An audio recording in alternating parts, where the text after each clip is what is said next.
यह एक लाइब्रेरी है और इस लाइब्रेरी में बच्चे के पढ़ने का साधन है। और पहले बच्चे का पढ़ने का कोई साधन नहीं था और जिसके वजह से लोग पढ़ नहीं पाते थे। और अब जब साधन हुआ है ना, तो बच्चे लोग पढ़ने से कतराते हैं। हालांकि पढ़ाई कोई खराब चीज नहीं है। विद्या ददाति विनयम विद्या सर्वत्र पूज्यते, विद्या की पूजा होती है। तो जो बच्चे ज्यादा मेहनत करते हैं ना, उनके पास उतनी ही विद्वत्ता उत्पन्न होती है। और सबसे बड़ी चीज ये है कि आप पे नवादा और जमुई के बीच में पहले कॉलेज नहीं हुआ करता था, ना पहले हाई स्कूल था।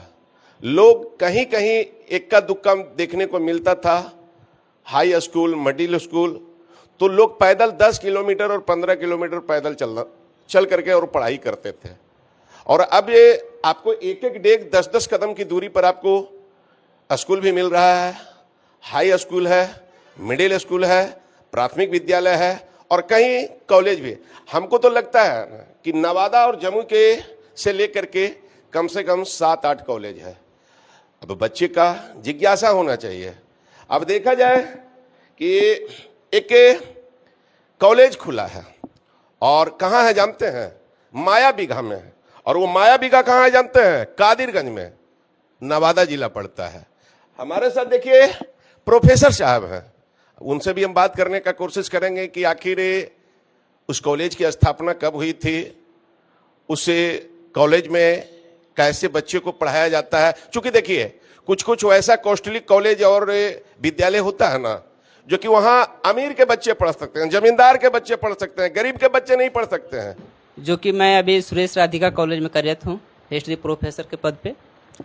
और मैं यही कहना चाहता हूँ सभी विद्यार्थियों से, गार्जियनों से, कि अगर आप सही तरीके से बच्चे को पढ़ाना चाहते हैं, शिक्षित करना चाहते हैं, तो आप एक बार सुरेश राधिका कॉलेज माया बीघा कादिरगंज के पास, निकट अगर कहा जाए तो बागी बढ़िया मोड़ पेट्रोल पंप के बगल में, मेन रोड में। हाँ, मेन रोड में मेरे कॉलेज में बीए, बीएससी चाहे बच्चे जिस सब्जेक्ट से करना चाहे, हर सब्जेक्ट के लिए कोर्स उपलब्ध है। सबसे कम से कम फीस में हम लोग नामांकन लेने का कोशिश करते हैं, ताकि हर गरीब मीडियम परिवार अपने बच्चियों को पढ़ा सके। उस कॉलेज की स्थापना कब हुई थी? उस कॉलेज की स्थापना 2025 में हुई है। जिनका सचिव सुरेश प्रसाद यादव हुए हैं, उन्हीं के निगरानी में ये कॉलेज चल रहा है। उस कॉलेज में अभी कितने प्रोफेसर हैं? उस कॉलेज में अभी हम लोग 12 प्रोफेसर हैं। बच्चे की संख्या क्या है? अभी फिलहाल मेरे कॉलेज में बच्चों की संख्या 650 लगभग है।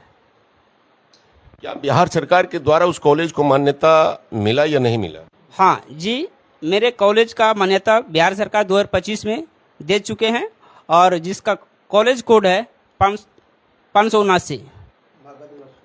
मगध यूनिवर्सिटी से आपका मान्यता प्राप्त है। मगध यूनिवर्सिटी में पढ़ता है जी, उसके अंतर्गत ये कॉलेज है। क्या गरीब बच्चे का उस कॉलेज में गुजर बसर हो सकता है या नहीं हो सकता है? देखिए, हम लोग का जहाँ तक एकदम प्रयास रहता है कि अगर कोई भी गार्जियन अगर कह रहे हैं कि सर आपके अनुसार जो फीस है, अगर हम उतना भी देने में सक्षम नहीं हैं, तो फिर उनको हम यही बोलते हैं कि आपको जितना है, जो यूनिवर्सिटी का फीस, आप उतना ही दे करके आप बच्चे को पढ़ा सकते हैं मेरे कॉलेज में। और मेहनत करने वाले को भी कोई रोक नहीं सकता है, चाहे आप जहां जाकर मेहनत कर सकते हैं।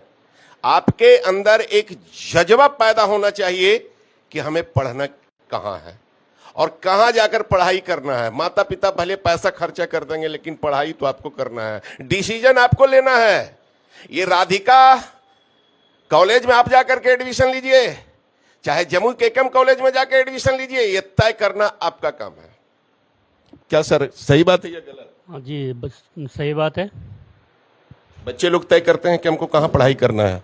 देखिए, आप बच्चे लोग तो तय करते हैं कि हमें कहाँ पढ़ाई करना है, लेकिन आप बच्चे सुविधा के अनुसार भी जा सकते हैं। आप क्या करते हैं सर? हम अरोरा लाइब्रेरी का संचालक हैं।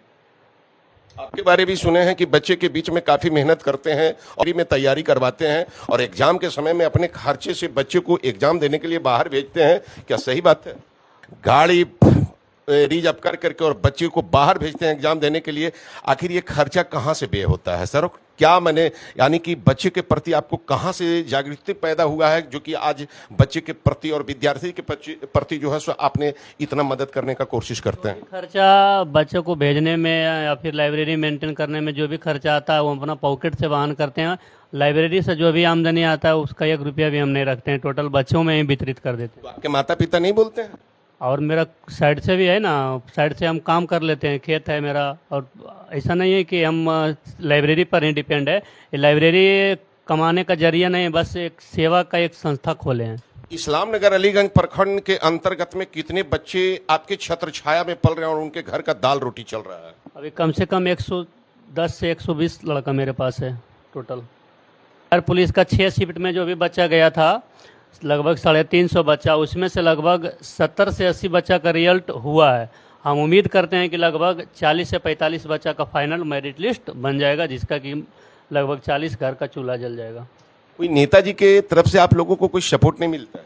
किसी को कोई सपोर्ट नहीं मिलता। निगरानी होनी चाहिए आप लोगों के ऊपर। ये अरोड़ा सर हैं, इस्लाम नगर अलीगंज प्रखंड के अंतर्गत में एक लाइब्रेरी चलाते हैं और इस लाइब्रेरी का संचालक अरोड़ा सर ही हैं और यहाँ बच्चे को तैयारी करवाते हैं, अपनी सारी खर्चा अपने पैकेट से करके और बच्चे को एग्जाम देने के लिए भेजते हैं बाहर। क्या सही बात है ना? जी, बात सही है। और एक चीज़ और बता देते हैं कि अलीगंज प्रखंड के जो भी बच्चा अगर सुरेश राधिका कॉलेज में एडमिशन लेते हैं और जिनका अगर माता पिता नहीं है तो आपके तरफ से क्या प्रेफरेंस मिलेगा? ग्रेजुएशन 4 साल का है तो ग्रेजुएशन का 4 साल का, चारों साल का एडमिशन रजिस्ट्रेशन फॉर्म वो लाइब्रेरी के द्वारा वहन किया जाएगा। वैसे बच्चों जिनका माता पिता नहीं है और पढ़ना चाहते हैं, अलीगंज प्रखंड का कोई भी बच्चा आकर के यहाँ से लाइब्रेरी से एडमिशन ले सकता है। कॉलेज को फी हम अपने लाइब्रेरी संस्था से भर देंगे। आइए, एक जज्बा होना चाहिए विद्यार्थी के प्रति और विद्यार्थी के अंदर कि जिस तरीका से मैं बार बार कहता हूं कि एक किसान अगर खेत में पौधा लगाते हैं तो बड़े उम्मीद के साथ लगाते हैं और जब किसान का पौधा जब सही अगर होता है ना तो उस किसान के अंदर खुशी महसूस होती है। बच्चे जब पढ़ने में जब तेज होते हैं ना तो माता पिता के द्वारा सहयोग होता है, मिलता है, चाहे मजदूरी क्यों ना करना पड़े, चाहे भीख क्यों ना मांगना पड़े, लेकिन बच्चे को पढ़ाने का कोशिश करेंगे। उतना ही नहीं, ये अलीगंज की धरती पर कुछ वैसे व्यक्ति हैं जो पढ़ने में काफी तेज बच्चे हैं, काफी मेहनत करते हैं, तो ऐसे बच्चे को मदद भी टीचर के द्वारा किया जाता है, जिसका जीता जागता उदाहरण अरोड़ा सर हैं। और कई एक हर साल ये यहाँ से बच्चे को तैयारी करवा करके अपने पैकेट से खर्चा करके और बच्चे को एग्जाम देने के लिए बाहर भेजते हैं। आज ये भी कह रहे हैं कि अगर जो गरीब बच्चा है वो राधिका कॉलेज में अगर एडमिशन ले तो मेरे तरफ से प्रेफरेंस मिलेगा। ये सच्चाई है, हम नहीं बोल रहे हैं, ये हमारे साथ अरोड़ा सर ये बोल रहे हैं। तो 4 साल का रजिस्ट्रेशन, एडमिशन, फॉर्म, प्रैक्टिकल, उसको एग्ज़ाम देने में परेशानी जो भी हो, क्योंकि एग्ज़ाम तो लड़का खुद देगा, उसके बदले शरीर तो मैं अपना भेज नहीं सकता हूँ। लेकिन अगर पैसा के मामले में जो भी आएगा सुरेश राधिका कॉलेज में जो भी आपका फी लगेगा, वैसे बच्चे जो जिसका कि मतलब आर्थिक स्थिति खराब है, माता पिता नहीं है, एकदम जिज्ञासा है कि हम पढ़ना ही चाहते हैं, वो बस अपना डॉक्यूमेंट जमा कर दे सुरेश राधिका कॉलेज में, पेमेंट लाइब्रेरी से भेज दिया जाएगा। वहाँ पर पेमेंट के लड़का के बारे में मतलब लड़का से पेमेंट के बारे में कोई जिक्र नहीं करेगा। जो बच्चा अगर मतलब जिज्ञासा है कि पढ़ेंगे और आर्थिक स्थिति खराब है, माता पिता नहीं है, निश्चित होकर के आप एडमिशन लीजिए, बाकी पैसा के टेंशन हम देख लेंगे। चलिए, तो ये सच्चाई है। बने रहिए दर्शक न्यूज में, तमाम लोगों को स्वागत है, धन्यवाद। हम